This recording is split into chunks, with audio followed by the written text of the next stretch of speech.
মায়ের কাছে টেলিফোন করে, মা আমি 3 দিনের জন্য ঢাকা থেকে 1.5-2 মাস হয়ে গেল, এখন বাড়ি আসতেছি, ছুটি হয়ে গেল।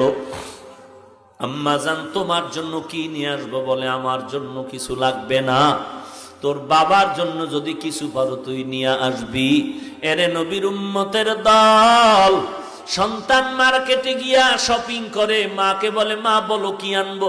মা বলে কিছু আনা লাগবে না। বলে মা তুমি এমন কেন করো? বলে বাবা তুই আমারে কি দিয়ে খুশি করবি? তুই যদি স্বর্ণের কিছু দাও তারপর আমি খুশি হতে পারি না। তুই তাড়াতাড়ি আয়, তোর চেহারাটা দেখলে যেই খুশি হব, ওই খুশি আমারে তুই কাপড় দিয়েও করতে পারবি না। তুই আমারে মা বলিয়া ডাক দিলে আমি মা যেই খুশি হব,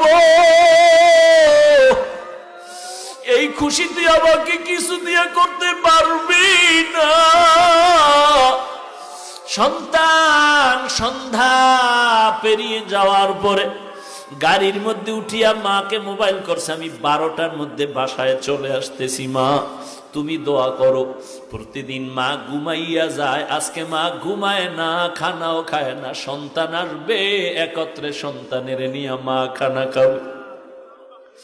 ঘড়ির কাঁটার দিয়ে তাকায় আর দেখে কখন 12টা বাজবে, সন্তান আইসা মা বলে ডাক দিবে। মা ঘড়ির দিকে বারবার তাকায়। এরকম দেখতে দেখতে 12টার কাঁটা ঘুরিয়া সামনে আগায় গেল। মা বলে কি ব্যাপার, কোনো যানজটে পড়লো নাকি?